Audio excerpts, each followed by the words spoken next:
VIP voice இன் police. இது police பொதுமக்கள் நல்லுறவுக்கான குரல். அனைவருக்கும் வாய்ஸ் இன் போலீஸ் உங்கள் விஐபின்னு வணக்கங்கள். அப்புறம் இன்றைக்கு 7/6/2025 சனிக்கிழமை, தியாகத் திருநாள் என்று அழகு தமிழில் அழைக்கப்படக்கூடிய பக்ரீத் பண்டிகை நாள். நம்மளுடைய சேனல் சார்பாக இஸ்லாமிய சகோதர சகோதரிகளுக்கு பக்ரீத் பண்டிகை நல்வாழ்த்துக்கள். அப்புறம் இந்த டிஎன்யூஎஸ்ஆர்பி தொடர்பாக, இந்த ஃபயர் சர்வீஸ் தொடர்பாக, இந்த பிரிசன் டிபார்ட்மெண்ட் தொடர்பாக சமீபமாக நம்ம ஒரு சில பதிவுகள் போட்டிருந்தோம். அது தொடர்பான கொஞ்சம் ஒரு ஃபீட்பேக் அது கொடுத்துக்கிடுவோம் அப்படின்றத பார்த்தோம். டிஎன்யூஎஸ்ஆர்பி தொடர்பாக நிறையா பேசியிருக்கோம். இந்த நேற்றைக்கு 6/6/2025 அதில் சில வழக்குகள் வரும்னு எதிர்பார்த்தோம். எதுவுமே லிஸ்ட் ஆகலை. ஆனால் சென்னை, மதுரை ஹைகோர்ட்டுகளில் சில வழக்கு வரும்னு முன்னாடி சொல்லியிருந்தாங்க. அதாவது ஏற்கனவே அந்த 2023 அதில் தேர்வு பெற்று இருக்கிறாங்கல்ல, அந்த 750 பேர், அவங்க இந்த 2025 நோட்டிஃபிகேஷனை ஸ்டே கேட்டு ஒரு வழக்கு போட்டிருந்ததாக சொன்னாங்க. அது வரும் அப்படின்னாங்க. அது ஒன்றும் வரலை, வந்த மாதிரி லிஸ்ட் ஆகலை. அப்புறம் அது போக இந்த ஏஜ் ரிலாக்ஸேஷன் கேட்டு சிலர் வழக்கு போட்டிருக்கிறதாக சொன்னாங்க. ஆனால் அதுவும் நேற்றைக்கு தான் 6/6 வரதா சொன்னாங்க. அதுவும் லிஸ்ட் ஆகலை, என்னன்றது தெரியல. அப்புறம் இந்த 28-29 அவர்களுக்கான அந்த 2025 நோட்டிஃபிகேஷன், அதன்படி எஸ்ஐ தேர்வு நடக்குதா நடக்கலையா அப்படின்றது குறித்து நிறைய சேனல் அது இதில் ஆருடம் தான் சொல்கிறாங்களே தவிர, இன்னமும் டிஎன்யூஎஸ்ஆர்பி அதனுடைய அஃபீஷியல் வெப்சைட்டில் அது நடக்குது நடக்கலை அப்படின்ற எந்த அறிவிப்பும் இல்லை. நடக்கிறதாக இருந்தால் அதற்குரிய பாடத்திட்டம் என்ன, ஓப்பன் கேண்டிடேட்டுக்கு எப்படி, டிபார்ட்மெண்டல் கேண்டிடேட்டுக்கு எப்படி அப்படின்றது குறித்து எந்த ஒரு திட்டமும் அதில் வெளியிட்டதாக தெரியலை. இந்த அடிப்படையில் பார்த்தோம்னா ஒருவேளை நடக்காது போல, 28-29 தள்ளி போக வாய்ப்பு இருக்கு போல அப்படின்னு தான் நம்ம யூகிக்க முடியுதே தவிர இன்னமும் அதில் இல்லை.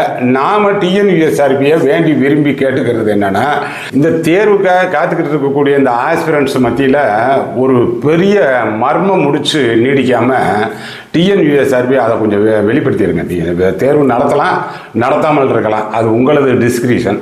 ஆனால் அதை கொஞ்சம் வெளிப்படுத்திடுங்க. ஏன்னா மிகப்பெரிய மன உளைச்சலுக்கு ஆளாகிறாங்க. அப்புறம் அதுபோக டிஎன்யூஎஸ்ஆர்பியை பொறுத்த வரைக்கும் அந்த 2023 நோட்டிஃபிகேஷனுக்கான அந்த வேலை நடக்க ஆரம்பிக்குதுப்பா.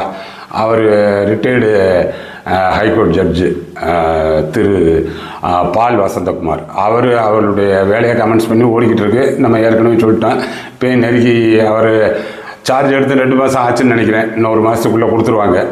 அதனால் அது வரைக்கும் கூட அப்படியே தள்ளி போடுறாங்களா என்னன்றது தெரியல. ஆனால் அதனால் நம்ம முதல்ல ஆரம்பத்திலே சொன்னது தான், டிஎன்யூஎஸ்ஆர்பியினுடைய அஃபீஷியல் வெப்சைட்டில் இந்த 1/2025 நோட்டிஃபிகேஷன் குறித்து எதுவும் இல்லை.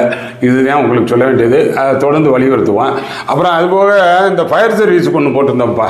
ஆனால் மேடம் திருமதி சீமா அகர்வால் மேடம் இருக்காங்க. ரொம்ப ஜென்யூனாக நடக்கும். எந்த விதமான பண அரசியல் செல்வாக்கு அழுத்தம் இல்லாத அளவுக்கு அவர்கள் கேட்டுக்கொண்டதன்படி அந்த சீனியாரிட்டி அடிப்படையில் நடக்கும் அப்படின்னா அதன்படியில் இப்போ நடக்குதுப்பா, நடந்து போய்கிட்டு இருக்கு. இப்போ 2 நாளைக்கு முன்னாடி இந்த 38 ஸ்டேஷன் ஆஃபீஸர்ஸ் அதனுடைய டிரான்ஸ்ஃபர் முடிஞ்சிருச்சு. 69 டிரைவர் மெக்கானிக் டிரான்ஸ்ஃபர் அது முடிஞ்சிருச்சு. இப்போதைக்கு அவங்க ஏற்கனவே கலெக்ட் பண்ணி வச்சிருக்கிறதுபடி, ஆனால் வில்லிங்னஸ் பெட்டிஷன் கேட்டிருக்கிறதன்படி அந்த ஸ்டேஷன் ஆஃபீஸர் டிரான்ஸ்போர்ட் அவங்களுக்கான இது பெண்டிங் இருக்குது. ஃபயர்மேன் டிரைவர் அவங்களுக்கானது பெண்டிங் இருக்குது. ஃபயர்மேனுக்கானது அந்த டிரான்ஸ்ஃபர் இது மட்டும்தான் இப்போ பெண்டிங் இருக்குது. இப்போ அநேகமாக இந்த வீக்கு, இந்த மண்டே டியூஸ்டே முடிஞ்சிடும் நினைக்கிறேன். அது இன்னமும் தாமதம் இல்லாமல் அளவுக்கு கொஞ்சம் விரைவாக போட்டிங்கன்னா ஸ்கூல் டைமாக இருக்குது. இப்போ நம்ம எங்கே சேர்க்குறதுன்னு சொல்லி தெரியாமல் இருக்காங்க. ஆனால் அடுத்து மாறுதல் ஆகக்கூடிய ஸ்டேஷன் போகிறதா இல்லை இங்கேயே கண்டினியூ பண்ணுறதா அப்படின்றது. அதனால் இப்போயும் கூட ஸ்கூல் திறந்து ஏறத்தாழ இப்போ அடுத்த நீங்கள் ட்ரான்ஸ்ஃபர் போடுறதுக்குள்ளே 10 நாள் ஆயிரும். அதனால் இன்னமும் தொடர்ந்து தாமதம் இல்லாத அளவுக்கு அநேகமாக மேடம் இருந்து கண்டினியூ பண்ணாங்கன்னா அடுத்த வருஷம்லாம் அந்த மே 30க்குள்ளே இதெல்லாம் முடிஞ்சிடும். மே எண்டுக்குள்ளே கம்ப்ளீட் பண்ணிடுவீங்கன்னு நினைக்கிறேன்.